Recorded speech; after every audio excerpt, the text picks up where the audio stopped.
बोलिए सर्वेश्वर महादेव की जय। कुंभ महापर्व की जय। कैलाशपति महादेव की जय। गंगा मैया की जय। ओम नमः पार्वती पतये हर हर महादेव हर। शान्ताकारं शिखरशयनं नीलकण्ठं सुरेशं विश्वाधारं स्फटिकसदृशं शुभ्रवर्णं शुभांगं गौरीकान्तं त्रितयनयनं योगीर्वेदध्यानगम्यं वन्दे शम्भो भवभयहरणं सर्वलोकैकनाथनं।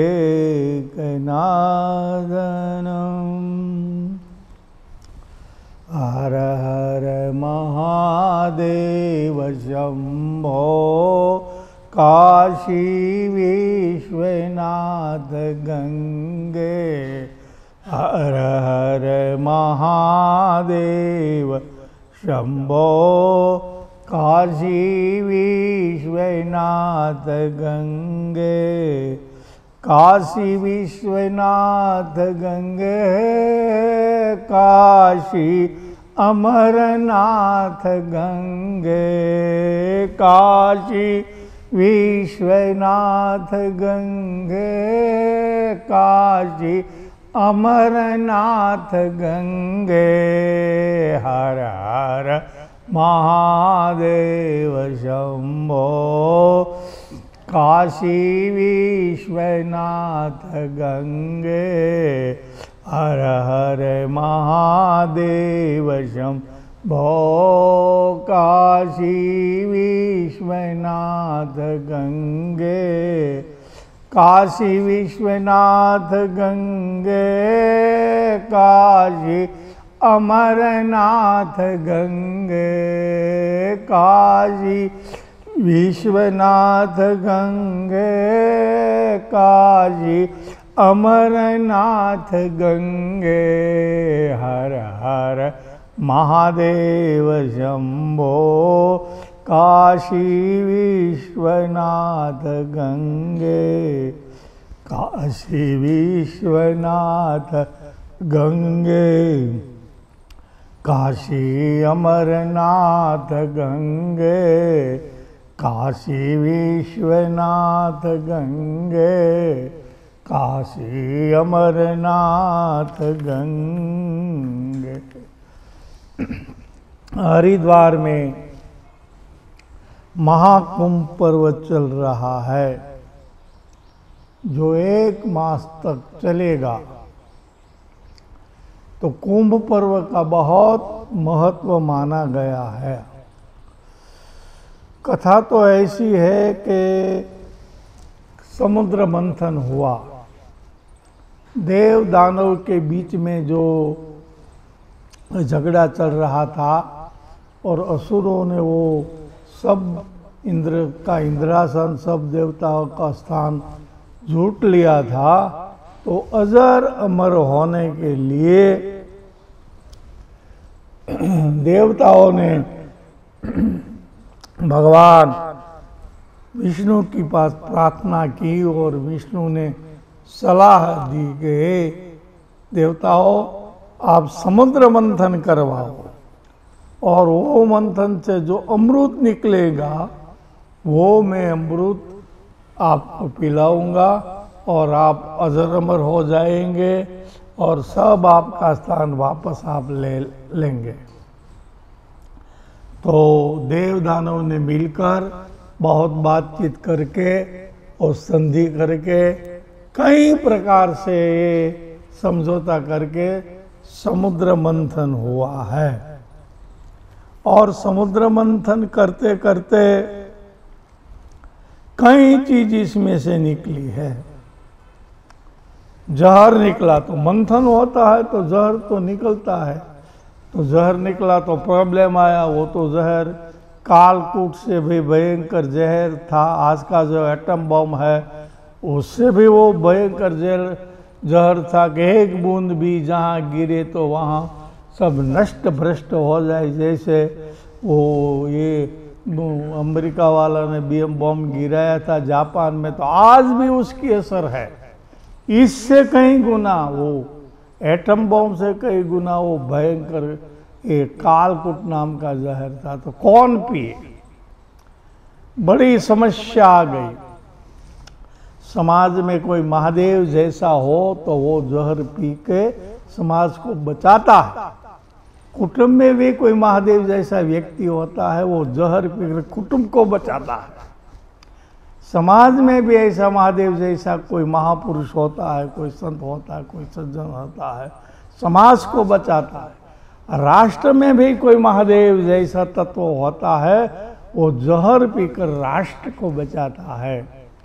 तो भगवान भोलेनाथ ने सब देवता को ढाढ़स दिया और कहा लाइए मेरे पास। और खप्पर में वो जहर डालकर भगवान भोलेनाथ जहर पी गए और जहर वो कंठ में रखा तो भगवान भोलेनाथ का नाम नीलकंठ हो गया। देखो जहर पिया भगवान तो कंठ नीलकंठ जैसा हो गया। कंठ में रखा, न मुंह में से कभी बाहर काढ़ा, न अंदर रखा। जहर तो कंठ में ही रखना चाहिए, कभी भी मुंह से निकालना ना चाहिए और पेट में भी नहीं जाने देना चाहिए। पेट में जाने दे तो शरीर नष्ट होता है। तो भगवान भोलेनाथ का तो शरीर है, आकाश से आगल मत्था है, पाताल से आगल पैर है, तो सारा ब्रह्मांड उसका शरीर है। तो सारा ब्रह्मांड नष्ट हो जाए तो भगवान भोलेनाथ ने वो, इसलिए तो वह महादेव है, उस कंठ में रखा। और भोलेनाथ के मान में गाया गया, जहर पिया जीवन दिया कितना उदार तू, आयो शरण तिहारो प्रभु तार तार तू, कैलाश के निवासी नमो बार बार हूँ, आयो शरण तिहारो प्रभु तार तार तू, भोला तार तार तू। इसलिए भगवान भोलेनाथ ने जहर पिया, फिर भी समुद्र मंथन चालू हुआ।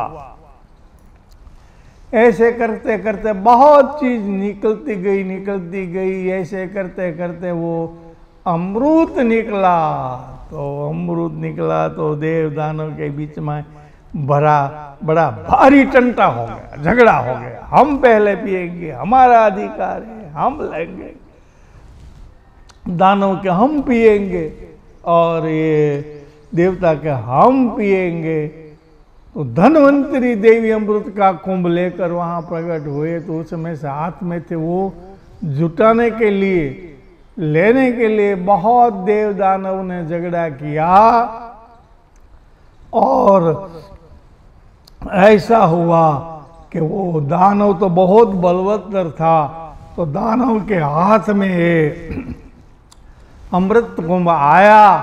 फिर देवता को चिंता हुई और विश्वाधारम भगवान वो विष्णु के पास गए और विष्णु की प्रार्थना करने लगे, हे विष्णु भगवान दया करो, दया करो। वो अमृत निकला तो देवो तो दानव के हाथ में, वो दानव सब पी जाएंगे तो हमारे को तकलीफ होगी, दया करो दया करो। भगवान विष्णु ने मोहिनी स्वरूप धारण करके, वो जब सब दानव थे वहाँ आए और वहाँ मोहिनी स्वरूप धारण करके नृत्य करने लगे, तो सब देवताओं अपना भान भूल गए और मोहिनी को कहने लगे, जो आप कहो ऐसा हम करेंगे, जो आप कहो ऐसा हम करेंगे। तो मोहिनी भगवान ने कहा कि वो अमृत का कुंभ हमें दे दो, हम बंटवारा करेंगे, हमको आप सबको पिलाएंगे।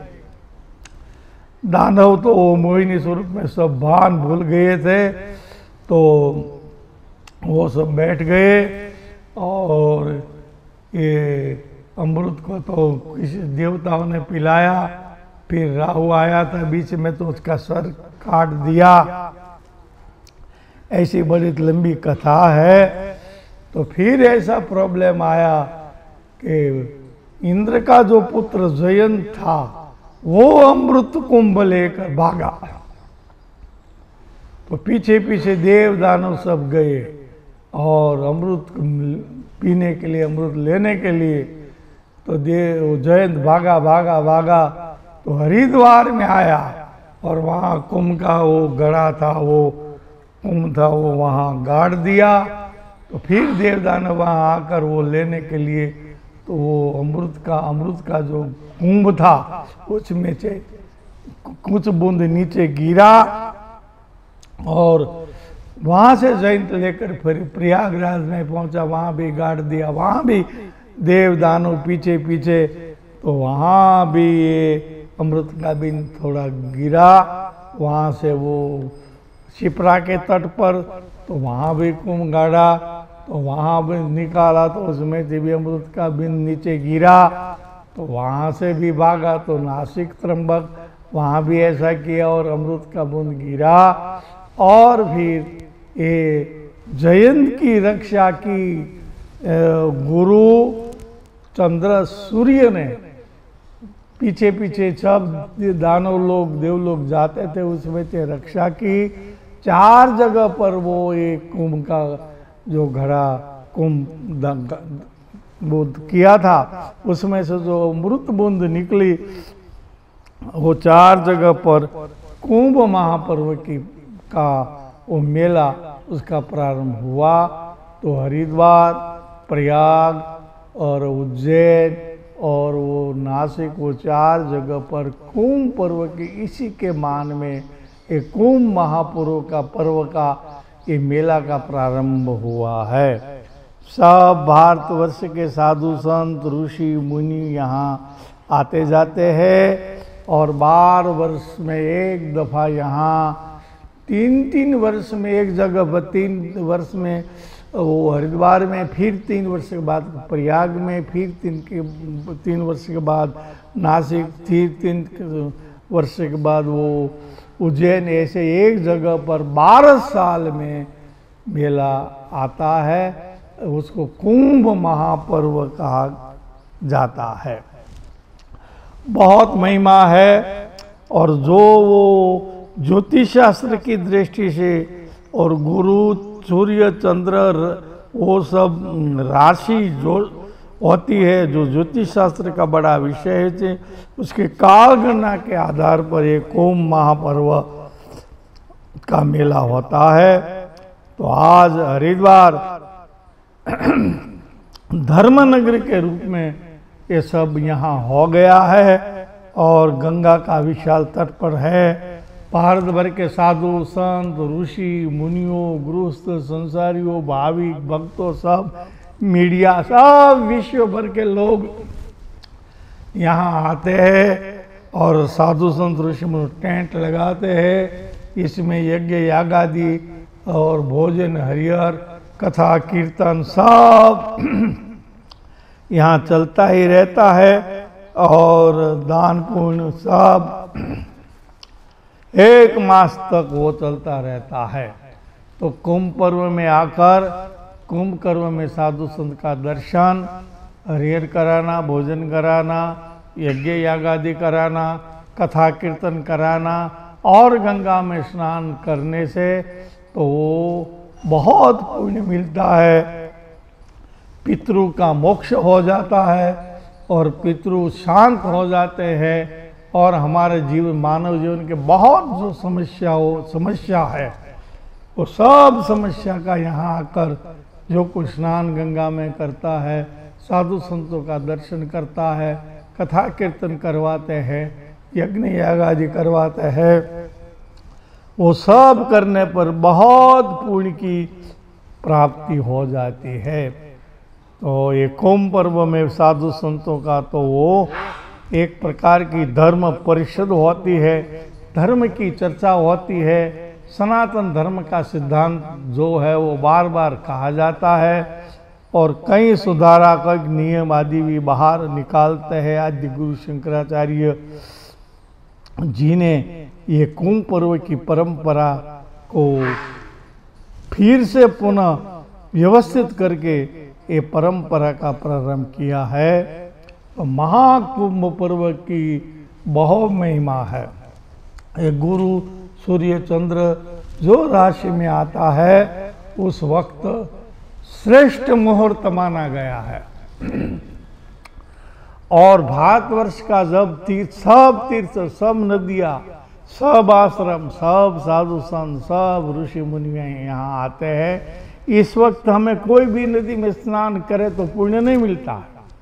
मान लो कि हमें गोदावरी नदी में स्नान करे तो पुण्य नहीं मिलता है, क्योंकि गोदावरी नदी और यहाँ आ जाती है हरिद्वार में, कुंभ में, जहाँ कुंभ पर्व चलता है वहाँ। तो कोई भी तीर्थ में जाने से इस वक्त एक बार नहीं पुण्य मिलता है। वहाँ कोई भी नदी में मान लो क्षिप्रा नदी स्नान करे तो नहीं पुण्य मिलता है, क्योंकि क्षिप्रा नदी यहाँ आ जाती है। 4,68,000 ऐसा तीर्थ माना है, सब तीर्थ यहाँ जाता है, सब नदी यहाँ आ जाती है, सब साधु ऋषि मुनियों यहाँ आ जाते हैं। तो उसमें ये स्नान करने से, क्योंकि सब तीर्थ आश्रम सब नदी अपना पाप धोने के लिए गंगा नदी में जहाँ कुंभ पर्व चलता है वहाँ आकर स्नान करते हैं। तो उस वक्त यहाँ आकर कोई भी व्यक्ति भी स्नान करे, कुंभ पर्व का लाहवा ले, साधु संतों का दर्शन करे और सत्कर्म करे, यज्ञ आदि पूजा, ओम कथा कीर्तन करे, तो पुण्य अनेक गुना बढ़ जाता है। ऐसी कुंभ महापर्व की बहुत महिमा, बहुत महिमा, बहुत महिमा है। हम क्या गाए। यहाँ आने से जो हम भाव भक्ति करें तो बहुत पुण्य मिल जाता है। माँ गंगा का पवित्र तटपट है, ऐसा महान पवित्र गंगा नदी है। और गंगा का हम नाम ले तो भी हम पवित्र हो जाता है। गंगा का जल जो जिसकी मृत्यु है उसमें एक बूंद मुख में रख दे तो भी वो जीवात्मा की मुक्ति हो जाती है। ऐसी पवित्र है माँ गंगा का जल, कभी भी गंदा नहीं होता है। माँ गंगा हर हमेशा पवित्र ही रहती है। गंगा का पानी बोतल में ऐसे पैक कर दो तो भी दुर्गंध नहीं आता है। कोई भी पानी बिगड़ जाता है 2-4 दिन में, 8 दिन में, गंगा का पानी नहीं बिगड़ता है। गंगा गंगा है। तो गंगा नदी का तट है, वो गंगा की भी बड़ी भारी महिमा है। हरिद्वार है, हर का द्वार है और हरि का द्वार है। यहाँ हरिद्वार मैंने केदारनाथ भी यहाँ से जा सकते हैं। हरिद्वार है तो बद्रीनाथ यहाँ से जाते हैं। यहाँ तो आना ही पड़ता है, द्वार है। जैसे मनुष्य जन्म परमात्मा की प्राप्ति का द्वार है।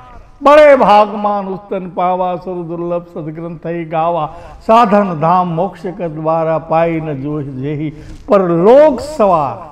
परमात्मा की प्राप्ति के लिए मनुष्य द्वार है। ऐसे हर को प्राप्त करने के लिए हरिद्वार द्वार है।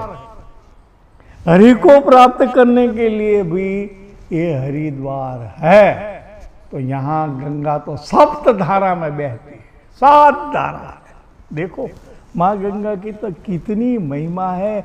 उसके तट पर एक कुंभ पर्व है, बहुत महिमा है। जो दुर्भाग्य है वो नहीं आता। जिसका भाग्य का उदय हुआ वो तो ये गंगा में आकर गोता लगाता है। और इस कुंभ महापर्व में से गोता लगानी तो बहुत महिमा।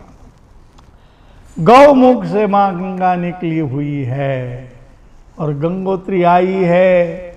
गंगोत्री के तटपट पर भगीरथ ने तप किया है।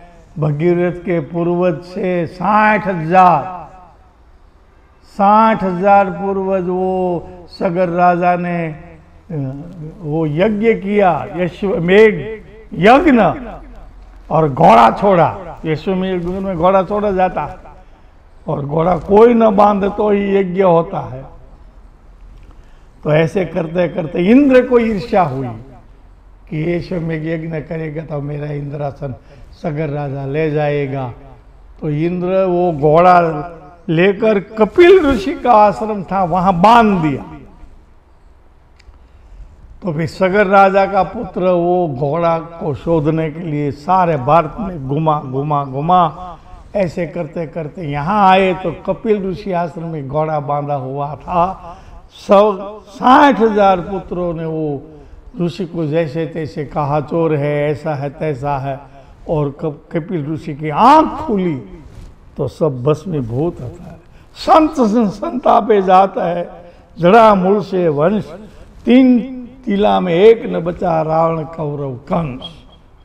और वो ये कपिल ऋषि का क्रोध, 60,000 सगर का जो परिवार थे भस्मीभूत हो गए। और फिर तो वो भगीरथ ने कपिल ऋषि को बहुत प्रार्थना की, हमारा पूर्वजों का उद्धार हो, ऐसा कुछ करो। कपिल ऋषि ने कहा, माँ गंगा पृथ्वी पर आए और उसकी भस्म हड्डी वो गंगा में सम्मिलित हो तो तभी तुम्हारा पूर्वजों का उद्धार होगा, तब तक नहीं उद्धार होगा। तो फिर सगर राजा ने तब किया, अंशुमान ने तब किया, बहुत करते करते करते भगीरथ ने तब किया और माँ गंगा प्रसन्न हुई आकाश में। वो विष्णु के चरण में रहती थी, वहां से ब्रह्मा जी के कमंडल में आए थे, विष्णु की आराधना करिए, हे विष्णु भगवान। भगीरथ ने, हम माँ गंगा को आप वो पृथ्वी लोक में भेजो। तो विष्णु भगवान ने दया की, गंगा जी को कहा, जा पृथ्वी लोक में जा, भगीरथ का जो पूर्वज हुए हैं उसका उद्धार करो। गंगा के, मैं तो जा सकती हूँ लेकिन मुझको झीलने वाला कोई चाहिए, झीलने वाला कोई चाहिए। तो फिर वो ये भोलेनाथ की प्रार्थना करी, हे भोलेनाथ, ओम त्र्यंबकम यजामहे सुगंधिम पुष्टिवर्धनम उर्वारुकमिव बंधनान् मृत्योर्मुक्षी मामृता। हे मृत्युंजय महादेव, त्राहि मां शरणागतम जन्म मृत्यु जरा व्याधि पीड़ितम कर्म बंधने। भगीरथ ने भोलेनाथ की बहुत प्रार्थना की और भोलेनाथ प्रसन्न हुए। भगीरथ ने कहा, माँ क्या है तेरी इच्छा? तो भगीरथ ने मांगा, माँ गंगा पृथ्वी पर आने वाली है और वो कहती है कि हमको कोई झीलने वाला नहीं है, तो आप दया करो। और भगवान भोलेनाथ ने कहा, जा गंगा को कह दे मैं झीलूंगा। कथा तो ऐसी है कि माँ गंगा को एक दफा अभिमान आया था कि मेरी जैसी कोई नदी पवित्र नहीं है, मेरी जैसी कोई नदी आनी है, मैं बड़ी हूँ। तो भगवान भोलेनाथ ने गंगा का भी अहंकार उतारा है। गंगा को कह दे, भगवान भोलेनाथ ने विश्राम की परिस्थिति की, सावधान विश्राम होता है ना, विश्राम की स्थिति की, और बड़ी जटा अगम अगोचर जटा बनावी, जुगती सके नहीं कोई जानी। भगीरथ कारणे झीले भोलियो, पड़ता था धोधमार पानी, जटा में गंगा जी अटवाणी। अंग अभिमान आकाश में से उतरी, जटा में गंगा जी समाई। और भगवान गंगा जी अवकाश में से ऐसा प्रचंड वे, गंगा बहती है बहती प्रचंड वे। आज भी गंगा में कोई गिर जाता है तो बचाने वाला कोई नहीं है, गया सो गया। तो बचाने वाला भी नहीं बचता है, तो जाने वाला तो वो जाता ही। ऐसा प्रचंड वेग है आज भी गंगा की, ये गंगा है गंगा। तो फिर गंगा जी भगवान भोलेनाथ की जटा में समा गई। कई वर्ष पसार हो गए, भगीरथ चिंता करने लगे। फिर भगवान भोलेनाथ ने भगीरथ ने प्रार्थना की, हे आशुतोष औडरदानी करुणा वरुणा लय, आप तो धन निर्धन को देत सदाई, जो कोई जांचे वो फल पाई। त्रयोदशी व्रत करे हमेशा, तन नहीं ताके रहे कलेशा। धूप दीप ने वैद्य चढ़ावे, शंकर सन्मुख प्रार्थन आवे। हे भोलेनाथ। भोलेनाथ ने कहा, क्या है भगीरथ जी? अरे आप दोनों का जो झगड़ा होता तो मैं क्या करूं, हम पर दया करे।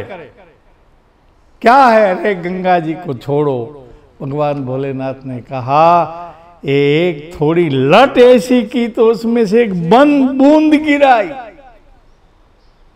सारी गंगा तो जटा में गुमराह हो गई है। गुमराह नहीं होती है, गुमराह, कोई मार्ग नहीं सोचता।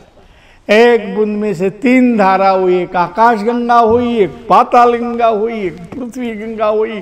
पृथ्वी पर जो गंगा हुई, भगवान भोलेनाथ ने कहा भगीरथ जी आप जाओ, आपकी पीछे पीछे गंगा आएगी।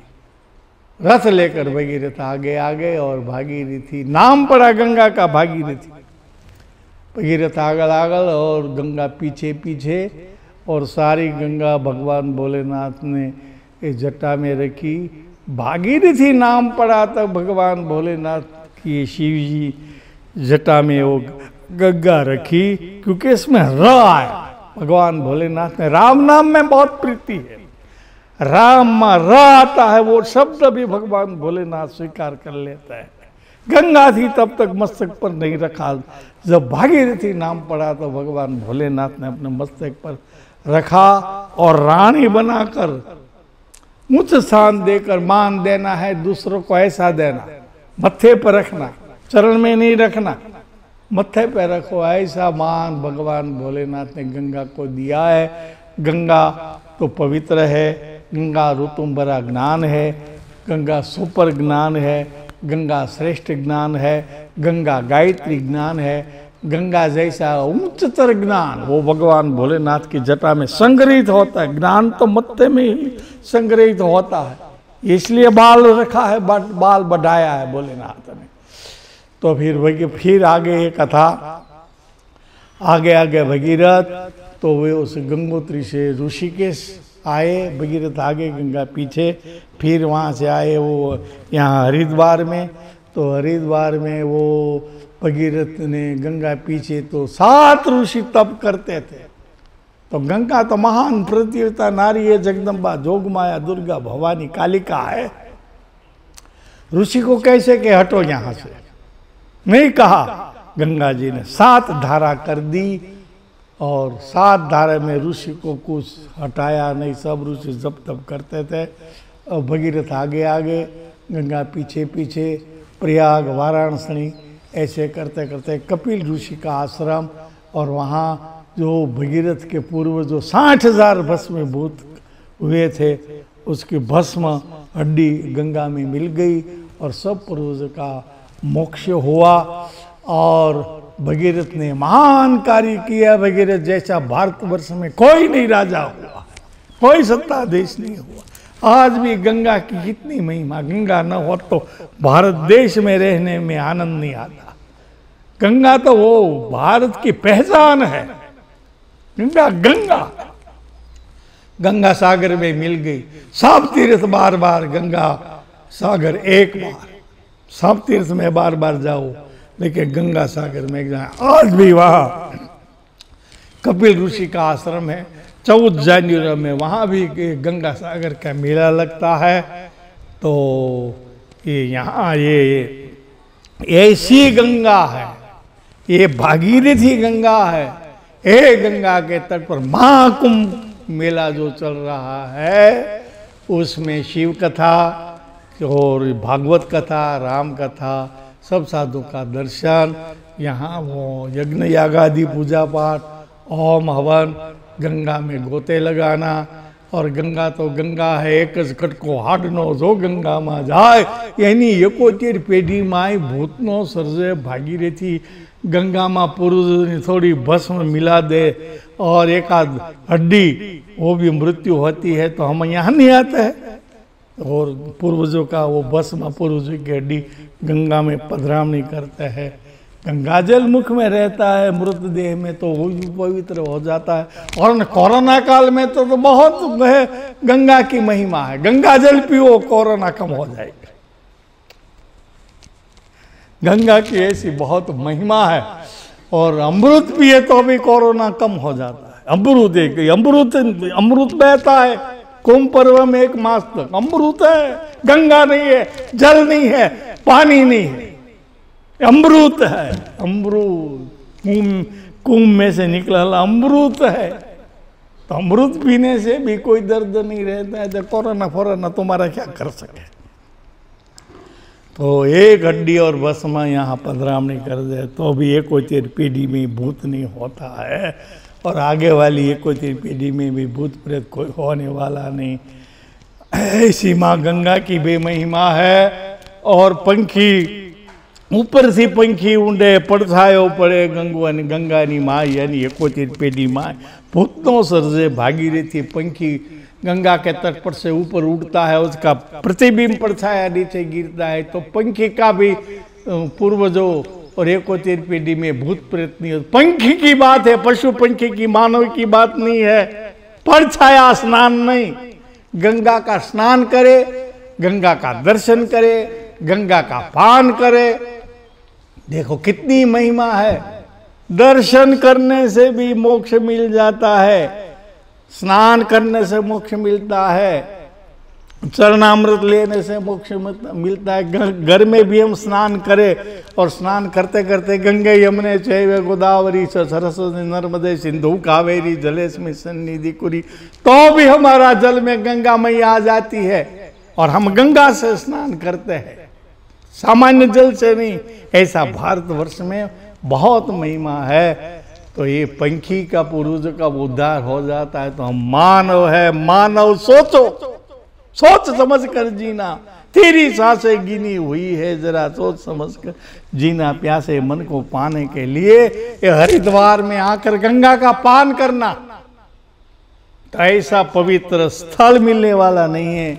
एक तो हरिद्वार, गंगा, कुंभ महापर्व, साधु संतों का मेला और सब संतों का दर्शन, यज्ञ आदि पूजा पाठ करे, खूब लाभ ले और खूब हमारा मनुष्य जन्म का हम गर्व बढ़ाए, पुण्यदान करे, भगवान के दरबार में हम चले जाए या पुनर्जन्म मिले तो भी जन्म जन्म मुनि जतन कराई, अंतराम आवत नाई। जन्म निर्वांतर में हमेशा सदम करते रहे। ये महाकुंभ पर्व की ऐसी बहुत महिमा है। गंगा की भी बहुत महिमा है। यहाँ जो शिव महापुराण की कथा वो आनंद सब लूट सकते हैं, यज्ञ क्या कहते आनंद लूट सकते हैं। ऐसी बहुत महिमा है। बोलिए गंगा मैया की जय, कुंभ महापर्व की जय, आदि गुरु शंकराचार्य महाराज की जय। नमः पार्वती पतये, हर हर महादेव। ओम नमः शिवाय। ગરવી ગુજરાતમાં આવેલા ભાવનગરના પરમ પૂજ્ય શ્રી દયાગીરી બાપુ શિવ મહાપુરાણ કથાના આંતરરાષ્ટ્રીય વક્તા છે। દુનિયાના ઘણા ખરા દેશોમાં કથા કરી ચૂક્યા છે। શિવ કથા લોકભોગ્ય કરવાનું યશ તેઓના ફાળે જાય છે। તેઓએ શિવ ભાવથી જીવવાના ઉદ્દેશથી શ્રી ભોલે સેવા સંસ્થાનની સ્થાપના કરી છે। દર્દી નારાયણની સેવા માટે જયરામગીરી બાપુ આંખની હોસ્પિટલ ચાલે છે। કરોડો રૂપિયાનું બિલ્ડિંગ તેમજ ઓપરેશનના અત્યાધુનિક સાધનો વસાવવામાં આવ્યા છે, જેમાં આંખના તમામ દર્દીઓની સેવા થઈ રહી છે। આંખ એ માનવ શરીરનું અગત્યનું અંગ છે। આંખ વિનાનું અંધારું અંધ વ્યક્તિને કેટલી તકલીફ પડતી હોય છે તે અંધ હોય તે જાણતા હોય છે। અમારા પિતાશ્રી અંધ હતા, તેથી અમોને ખ્યાલ છે કે અંધ વ્યક્તિને ખાવું, પીવું, ચાલવું વગેરે કેટલી તકલીફો પડતી હોય છે। આજકાલના આંખના ઓપરેશનનો ચાર્જ ખૂબ જ મોટો હોય છે। ગરીબ દર્દી કે મધ્યમ વર્ગના દર્દીને પોસાય તેમ હોતો નથી। પિતાશ્રીના ઋણમાંથી પૂર્ણ થવા માટે પૂજ્ય દયાગીરી બાપુએ આખી દુનિયામાં શિવ કથા કરીને મળતા દાન દક્ષિણાનો ઉપયોગ આ સેવા કાર્યમાં કરી રહ્યા છે। આપ પણ આ સેવા કાર્યમાં હાથ લંબાવી શકો છો। રૂપિયા 5001 આપનાર દાતાશ્રી તરફથી એક વ્યક્તિનું ફ્રીમાં ઓપરેશન દાતાના નામથી કરી આપવામાં આવશે। 2, 3, 4 એમ ગમે તેટલા ઓપરેશન કરાવી શકાય છે। રૂપિયા 11,111 આપનાર દાતાશ્રીનું હોસ્પિટલમાં બોર્ડ પર નામ લખવામાં આવશે। રૂપિયા 51,111 આપનાર દાતાની ઈચ્છા મુજબ તકતી મૂકવામાં આવશે। ₹5,51,111 આપનાર દાતાશ્રીનું એક વોર્ડ પર નામ લખવામાં આવશે અને ₹11,11,111 આપનાર દાતાશ્રીનું જે તે વિભાગનું નામ લખવામાં આવશે। આ ઉપરાંત શ્રી ભગવાન ભોળાનાથની કૃપાથી શ્રી કૈલાશ આશ્રમ શિવનારાયણ સોસાયટી સિત્સર રોડ ભાવનગરમાં ચાલી રહ્યો છે ભવ્ય શિવાલય છે। સનાતન ધર્મના તમામ દેવી દેવતાઓ તથા 151 કિલોગ્રામનું પારાનું શિવલિંગ પધરાવવામાં આવ્યું છે। તેમાં તિથિ યોજના છે। ₹11,111 આપે તે રકમ બેંકમાં ફિક્સ થાય છે। તેના વ્યાજમાંથી વર્ષે એક વખત દાતા તરફથી જે તિથિ આપવામાં આવે તે દિવસે રુદ્રાભિષેક તથા થાળ કરવામાં આવે છે। સંસ્થાનું સરનામું પૂજ્ય શ્રી દયાગીરી બાપુ શ્રી ભોલે સેવા સંસ્થાન રૂપાલી સોસાયટી જૈન વિદ્યાલય સામે તળાજા રોડ રામ મંત્ર મંદિરની આગળ Bhavnagar Gujarat 364002। Bank account number 20000100007337। Axis bank limited Bhavnagar Gujarat. Phone number 9426253106। Phone number 9825211070। અમારી વેબસાઇટ છે www.shivpuran.com। અમારું ઈમેલ એડ્રેસ છે info@shivpuran.com। સંસ્થાનું સમગ્ર સંચાલન કરી રહ્યા છે શ્રી રાજેન્દ્રગીરી ગોસ્વામી। શિવકથા, ગણેશ પુરાણ, શ્રીમદ ભાગવત સપ્તાહ વગેરેના વક્તા છે। સંપર્ક નંબર 0278 2561017।